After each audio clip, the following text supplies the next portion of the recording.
यंदाचा पुण्यातील गणेशोत्सव डीजेच्या दणदणाटातून मुक्त व्हावा अशी मागणी जोर धरू लागली आहे। व्यावसायिक पुनीत बालन यांनी त्यासाठी पुढाकार घेतलेला आहे। त्यांनी गणेशोत्सव मंडळांना डीजे मुक्त गणेशोत्सवाचं आवाहन केलंय। दरवर्षी गणेशोत्सवात मोठ्या प्रमाणामध्ये डीजेचा वापर होतो, त्यामुळे ध्वनी प्रदूषणाचा मुद्दा ऐरणीवर येतो। तसंच आवाजाची मर्यादा ओलांडल्यानं काही मंडळांवर गुन्हेही दाखल होतात। त्यामुळे यंदा डीजे मुक्त गणेशोत्सव व्हावा यासाठी सामाजिक संघटना प्रयत्न करतायत। या मोहिमेत न्यूज 18 लोकमतही सहभागी झालंय। खरंच यंदा डीजे मुक्त गणेशोत्सव होणार का, याच विषयी बोलण्यासाठी पुण्यातील गणेशोत्सव मंडळ, सामाजिक संघटना, राजकीय पक्षाचे प्रवक्ते आपल्यासोबत जोडले गेले आहेत। थेट आपले प्रतिनिधी वैभव सोनवणे यांच्यासोबत। वैभव, काय सांगाल? गणेशोत्सव अवघ्या काही दिवसांवर आहे आणि यावेळेला पुण्यामध्ये डीजे मुक्त गणेशोत्सव साजरा होणार आहे। नेमकं संघटनांचं आणि पुणेकरांचं याविषयी काय मत आहे? फरा, लोकमान्य टिळकांनी पुण्याचा गणेशोत्सव सुरू केल्यानंतर ज्या पद्धतीनं हा गणेशोत्सव वाढला, तो पुण्यातून राज्यामध्ये गेला, राज्यातून देशात गेला, देशातून परदेशात गेला आणि जागतिक स्वरूप जे आहे ते या गणेशोत्सवाला पुण्यानं मिळवून दिलं। मात्र या दरम्यानच्या काळात अनेक स्थित्यंतरं झाली। हा गणेशोत्सव साजरा करताना पूर्वी इथं प्रबोधनात्मक देखावे सादर केले जायचे, ते पाहण्यासाठी जगभरातून लोक पुण्यामध्ये यायची। मात्र गेले काही वर्ष पुण्यामध्ये विसर्जन मिरवणूक असेल किंवा गणेश जयंती असेल, अनेक वेळेला डीजे हा एक महत्वाचा मुद्दा जो आहे तो चर्चेमध्ये आला। याचं कारण या डीजेच्या दणदणाटानं या उत्सवावरती मोठा पगडा जो आहे तो घेतलेला होता। याच सगळ्या दृष्टीनं एक चळवळ जी आहे ती गेले काही वर्ष पुण्यामध्ये सुरू आहे। मात्र तिला अत्यंत विस्कळीत असं स्वरूप होतं। अनेक कार्यकर्ते ही मागणी करायचे, गणेशोत्सव जो आहे तो डीजे मुक्त असावा किंवा सगळेच सण जे आहेत ते डीजे मुक्त असावेत, त्याऐवजी पारंपरिक वाद्य जी आहेत त्यांच्या मदतीनं हे सण जे आहेत ते साजरे केले जावेत। पुनीत बालन जे गणेशोत्सवात बऱ्यापैकी गणेश मंडळांना मदत करत असतात, त्यांनी यावेळेस ही भूमिका घेतल्यानंतर या चर्चेला जरा जोर आलाय। त्यांनी सुरुवात केल्यामुळे सुरुवात आपण त्यांच्यापासून करूया। तुम्ही यापूर्वी सुद्धा गणेश मंडळांना मदत करत होतात आणि त्यामुळे गणेश मंडळी तुमचा शब्द जो आहे तो खाली पडू देत नाही। तुम्ही आता डीजे मुक्त गणेशोत्सव साजरा करावा असं आवाहन केलंय। जे गणेश मंडळ डीजे मुक्त गणेशोत्सव साजरा करतील त्यांना मदत जी आहे ते देऊ असं सांगितलंय। नेमकं हे सगळं सुरू करायचं कारण काय? नाही, कारण सोपं आहे की सार्वजनिक गणेशोत्सवाची जी सुरुवात झाली 130 वर्ष अधिकची जी गणेशोत्सव आहे ती कशासाठी सुरुवात झाली? ती सुरुवात याच्यासाठी झाली, एक स्वतंत्र लढ्यासाठी होती। लोक एकत्र येऊन आणि त्याच्यानंतर आनंद आणि जल्लोषात आणि पारंपरिक आणि धार्मिक पद्धतीने ही गणेशोत्सव साजरा व्हायला पाहिजे, याच्यासाठी ती सुरुवात झाली ती। पण अनेक वर्षापासून आपण पाहिलं तर ह्याच पुण्याच्या गणेशोत्सवात कुठेतरी गालबोट लागायला लागलं आणि ते डीजे विसर्जन मिरवणुकीत लेझर लाईट आणि डीजेमुळे आज अनेक मंडळ डीजे लावतात, ज्याच्यानी नुकसान सगळ्यांना आहे। तिकडचे राहणारे लोकांना नुकसान आहे, त्याच्यात अनेक जणांचे मृत्यू झालेत, अनेक जण बहिरे झालेत, ही वस्तुस्थिती झाली। आणि मला वाटतं की आपल्या परंपरा, हिंदू सण आणि हिंदू परंपरामध्ये अश्लील गाणे लावून अश्लील नाच ही आपली संस्कृती नाहीये। बरं, ठीक आहे, चला। पुनीत बालन यांनी त्यांचा मुद्दा मांडला। या प्रकरणावरती गेले 2-3 वर्ष आवाज उठवणारे किंवा उच्च न्यायालयात याचिका करणारे सुनील माने आपल्यासोबत आहेत, त्यांना विचारूया। तुम्ही जरा रेकॉर्डवरती या सगळ्या गोष्टी आणायचा प्रयत्न केला, उच्च न्यायालयामध्ये तुम्ही ही याचिका केली। खरं तर यापूर्वी सुद्धा सुप्रीम कोर्टापर्यंत डायरेक्शन्स आहेत आवाजाची मर्यादा किती असावी, हे सगळं करावं असं का वाटलं? मुळात मी 2004 पासून या विषयावर बोलतोय, लिहितोय। आत्ताच आपल्याला सांगायला मला खरं मुद्दाम सांगितलं पाहिजे, खूप कमी प्लॅटफॉर्मवर आला विषय। CV आनंद नावाचे हैदराबाद पोलीस कमिशनर आहेत, त्यांनी मागच्या वर्षी निर्णय घेतला की कुठल्याही गोष्टींना डीजे वापरायला पूर्ण हैदराबादमध्ये बंदी घातली। हे सगळं डॉक्युमेंट मी पुण्याच्या पोलीस आयुक्तांना दिलं। त्यांना म्हटलं आपल्यालाही शहरात अशाच पद्धतीचं केलं पाहिजे, कारण यात जसं आता पुणेजींचं अभिनंदन केलं पाहिजे, त्यांनी एक धाडसी निर्णय घेतला। आम्ही अनेक वर्षांपासून बोलतोय, आम्ही तर सांगतोय पैगंबर जयंती असो, आंबेडकर जयंती असो, लोक आता बैलपोळ्याला डीजे लावायला लागले। एक वरिष्ठ पोलीस अधिकारी मला म्हटले की तुम्ही पुण्यात जे काय करता ते अख्ख्या देशात सुरू होतं। आता उत्तर प्रदेश, बिहार, पाटण्याच्या कुठल्या चौकात पुण्यासारखे डीजे सुरू झालेत आणि त्याचं सगळं आता वसंतराव आहेत, त्यांच्याच कार्यकर्त्याला कानात त्यांचे फुटले कान, त्याचं आयुष्य तो उठला, त्याचं फॅमिली उठलं। जातो मी आता। बरं, तुम्ही रेफरन्स दिला, सागर तुमचा कार्यकर्ता आहे. आता गंमत आहे, तुमच्या एका मंडळामध्ये डीजे वापरला जातो आणि एका मंडळात पारंपरिक वाद्य वापरली जातात. तुमची त्या अर्थानं अडचण आहे. तुम्ही नेमकी काय भूमिका घेणार? मी या आठवड्यामध्ये माझ्या दुसऱ्या पण मंडळाच्या कार्यकर्त्यांची मीटिंग ठेवली आणि मी आता 2च दिवसामध्ये दोन्ही ठिकाणी जो काही एक आपला केरळाच्या लोकांचा असतो ना ते वाद्य, त्याची मी एक चौकशी केली आणि दुसरा जो महाकालचा हे असतो तो पण प्रोग्राम मी पोरांना सांगितला की मागच्या वर्षी सागरच्या बाबतीत जे घडलं, कारण सागर मोरे माझा अतिशय जवळचा कार्यकर्ता आहे आणि त्याचा तो आमच्याच ट्रॅक्टरवरती समोर अगदी 3-4 तास उभा होता. नंतर संध्याकाळी तो ज्यावेळेस घरी गेला तेव्हा त्याला ऐकायचं पूर्णपणे बंद झालं. त्याच्यानंतर तो सगळ्या चॅनलला पण माहीत झाला, सगळीकडे आलो. पण आज सागरची कानाचं ऑपरेशन करावं लागला. मग सागरचं आता कानाचं ऑपरेशन करून आता तो एवढ्या छोट्या वयात त्याला मशीन वापरायला लागते. त्यामुळे आम्ही तर मंडळाने दुसऱ्या पण मंडळाला, ज्या दुसऱ्या मंडळात डीजे लावला जातो तिकडे तर मी आता या आठवड्यात मीटिंग घेऊन सांगणार आहे बाबा तुम्ही पण तुम्ही या भूमिकेपर्यंत आलेत, पण त्याच्यासाठी अनुभव घ्यायला लागलाय. अंकुश काकडे आपल्या सोबत आहेत. या सगळ्या कार्यकर्त्यांमध्ये ते ज्येष्ठ आहेत जरा, त्यांचा गणेशोत्सवाचा अनुभव सुद्धा मोठा आहे. पुण्यातले सगळेच राजकीय कार्यकर्ते जे आहेत किंवा नेते जे आहेत यांची सुरुवात गणेश मंडळांपासून झालेली असते, त्याच्यामुळे त्याला एक राजकीय कंगोरा सुद्धा आहे. तुमचा इतक्या वर्षाचा अनुभव काय सांगतो या डीजे मुक्तीच्या संदर्भामध्ये? ज्या पद्धतीनं ही स्थित्यंतरं आलीत गणेशोत्सवाची, ती कशा पद्धतीने आलीत आणि आता ही वेळ आहे का खरंच डीजे मुक्त गणेशोत्सव झाला पाहिजे? ही वेळ तर आलेलीच आहे, पण गेल्या 10-15 वर्षामध्ये गणेशोत्सवाचं स्वरूप बदलत गेलं. आता पुनीत बालंदांनी सांगितलं ते खरं आहे की लोकमान्य टिळकांनी ज्या उद्देशाने गणेशोत्सव सुरू केला होता ते उद्देश आता सपशेल बाजूला गेलेले आहेत. आज आपण पाहतो की गणेशोत्सवाच्या बाबतीमध्ये डीजेने त्रास होतो हे सगळ्या जगाला माहिती आहे. पण या डीजेला वाढीला, डीजेचे प्रकार वाढायला जर कारणीभूत कोण झाला असेल तर पोलीस खातं. कारण शासनाचे नियम आहेत, त्यानंतर लवादाचे नियम आहेत की किती डिसेबलपर्यंत आपण वाद्य वाजवावीत, साऊंड किती असावा, हे सगळं असताना सुद्धा त्याचं सरस उल्लंघन केलं जातं. पोलिसांच्या डोळ्यासमोर सर्व केले जातं. पोलिसांना दोष देण्यापेक्षा राजकीय कार्यकर्ते या गणेश मंडळांचे अध्यक्ष आहेत, या सगळ्यांचे राजकीय लागेबांधे आहेत. अगदी पुण्याचे केंद्रीय राज्यमंत्री एका गणेश मंडळाचे अध्यक्ष म्हणून पुढे आलेले आहेत. म्हणजे सगळेच, वसंत मोरे असतील, धनंजय असेल, हे सगळे कार्यकर्ते जे आहेत या सगळ्यांचा गणेशोत्सव किंवा गणेश मंडळांशी संबंध आहे. राजकीय पुढारी पैसे गोळा करून जर डीजे लावायला पैसे देत असतील, जसा नेता तसा कार्यकर्ता, त्याच्यामुळे त्यांनी, पोलिसांना तुम्ही दोष देता हे ठीक आहे, पण राजकीय पुढाऱ्यांनी सुद्धा याच्यामध्ये एक भूमिका घ्यायला हवी असं वाटत नाही? निश्चित सगळ्याच राजकीय पक्षांनी, आणि जे कोणी म्हणतात की मी गणपती मंडळापासून राजकीय कार्यक्रम नेता झालो, त्यांची तर महत्वाची जबाबदारी आहे, पण दुर्दैवाने ते घेत नाहीत. ठीक आहे. मताचं राजकारण त्यांच्या डोळ्यासमोर त्यांची असतं. चूक आहे. कार्यकर्त्यांना दुखवायचं नाही, याच्या पलीकडे त्याला काही कारण नाही. चला, आता राजकीय फार अभिनिवेश नाहीये, त्याच्यामुळं आपण सरांकडे जाऊया. तुमची काय भूमिका आहे? डीजे मुक्त गणेशोत्सव असायला हवा का? डीजे मुक्त गणेशोत्सव 100% असायला पाहिजे आणि त्याला पर्याय म्हणजे ढोल लेझिम पथकं आहेत, ती तेवढी आहेत का ते पण आपण विचार करायला पाहिजे आणि त्या पद्धतीने आपण पुढे जायला पाहिजे. डीजे मुक्त होण्यासाठी आता हुतात्मा बाबा मंडळ ट्रस्ट स्थापनेपासून बसवताना आणि विसर्जनला दोन्ही ढोल लेझिम असते. तर डीजे मुक्त होण्यासाठी तुम्ही मंडळांच्या कार्यकर्त्यांच्या त्यांच्याबरोबर राहून त्यांच्याशी चर्चा करून त्यातनं त्यांना निर्माण करायला पाहिजे की आपण डीजे लावू नये. बरं, ठीक आहे, चला, तुमचा मुद्दा पोहोचला. मात्र हे झालं शहरांमधले, पेठांमधले जे प्रमुख जुनी गणेश मंडळ आहेत त्यांच्या कार्यकर्त्यांकडून किंवा अध्यक्षांकडून या भूमिका घेतल्या जातात. उपनगरांमधली जी गणेश मंडळ आहेत त्यांचा मात्र याला जोरदार विरोध आहे. आपण असं समजूया की अमित बागुल त्याचे प्रतिनिधी आहेत. डीजे नको अशी या सगळ्यांनी भूमिका मांडली. तुमची भूमिका काय? पुणे शहरामध्ये 60 ते 70% मंडळी डीजे लावतात. ह्याच्यामध्ये गेल्या 10 वर्षात एक ट्रेंड आली की कर्कश स्पीकर लावले जातात जेणेकरून आपल्याला त्रास होतो. एक चांगला मधुर आवाज येईल असे स्पीकर तर बंद झालेत आणि ते घेणंही काही मंडळांना परवडत नाही, कारण त्या स्पीकरचे रेट 6-7 लाखाच्या वरती गेलेत. त्याच्यामुळं खेड्यामध्ये तरुण जे उद्योग आहेत की जे त्याच्यामध्ये तरुणांनी गावागावात आता डीजे बनवण्याच्या कंपनी टाकलेत.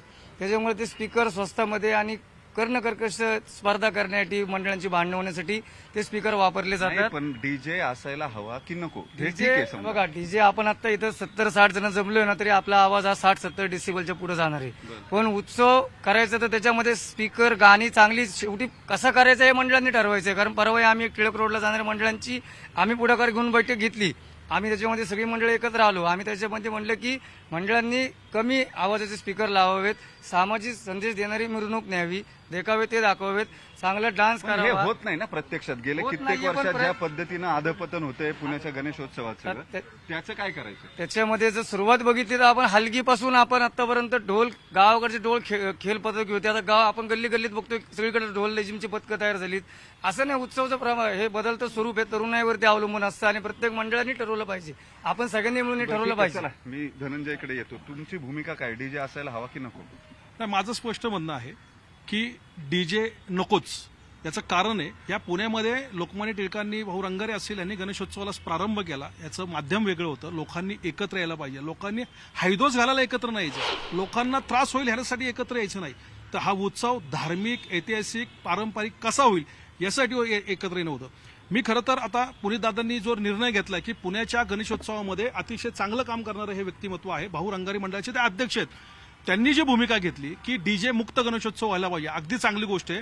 दुसरा एक महत्वाचा मुद्दा सांगतो की आता महाराष्ट्र सरकारने हेमंत रासने जे आमदार आहेत कसब्याचे, जे मध्यवर्ती भागात आमदार आहेत, त्यांनी मागणी केली उत्सव महाराष्ट्राचा उत्सव व्हायला पाहिजे, तो उत्सव होईल. आशिष शेलार यांनी मान्यता दिलेली आहे आणि हा महाराष्ट्र राज्याचा उत्सव म्हणून होणार आहे. त्यामुळे याचं स्वरूपही चांगलं असलं पाहिजे. ते डीजे मुक्त असेल तरच होईल. अत्यंत मोठा निर्णय राज्य सरकारनं घेतलाय. गणेशोत्सव जो आहे तो राज्याचा उत्सव असेल असा निर्णय झालाय. मात्र या सगळ्यांमध्ये आता एका बाजूला हे सगळे डीजेच्या विरोधामध्ये बोलणार आहेत किंवा मंडळांचे कार्यकर्ते डीजेच्या बाजूने बोलणारे असतील. जे मूळ स्वतः डीजेचे मालक आहेत किंवा जे व्यवसाय करतात त्यांची भूमिका काय आहे तेही आपण विचारू. त्यांची मोठी संघटना आहे. पुण्यामध्ये जवळपास 1700 पेक्षा जास्त डीजेचे मालक आहेत जे डीजे वाजवतात मिरवणुकांमध्ये आणि त्यांची सुद्धा एक भूमिका आहे. तुम्हाला काय वाटतं या कर्णकर्कश आवाजामुळे, लेझरमुळे जे आरोग्याचे परिणाम होतात आणि दुसरं उत्सवाचं स्वरूप ज्या पद्धतीनं बिभत्स झालंय याला जबाबदार कोण आहे? म्हणजे तुमच्याकडे मागणी होते मिरवणुकांमध्ये ती गाणी वाजवायची म्हणून तुम्ही वाजवता असं तुमचं म्हणणं आहे, पण जवळपास सगळ्यांचं म्हणणं आहे की डीजे हानिकारक आहे. पुणे शहराअंतर्गत जवळजवळ 2500च्या वर आता ही संख्या वाढली आहे. एवढे लायसन्सधारक व्यावसायिक आहे Pune association DJ sound light या संदर्भात. आता इथं उपस्थित जेवढे मोठे ज्येष्ठ नागरिक असतील किंवा इथं पदाधिकारी असतील प्रत्येक मंडळाचे, ह्यांच्या कार्यक्रमांना आम्ही डीजे किंवा ज्या काही सुविधा असतात त्या आम्ही इव्हेंट वाईज आम्ही देत असतो.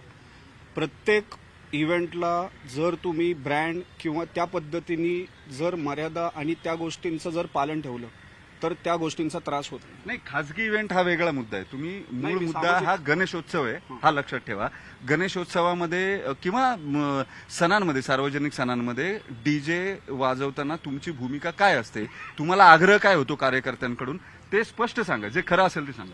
नाही, कार्यकर्त्यांचा आग्रह असा नसतो, पण ज्या पद्धतीने मिरवणुकींचं स्वरूप झाले, पहिल्या मिरवणुका जशा होत्या आणि आत्ताचं मिरवणूक डीजेचा वापर होतो, त्यात गाणी जी आम्हाला अवेलेबल असतात, जी ऑलरेडी कुठल्या सोशल मीडियाच्या प्लॅटफॉर्मवर रिलीज असतात तेच आम्ही प्ले करतो. राईट?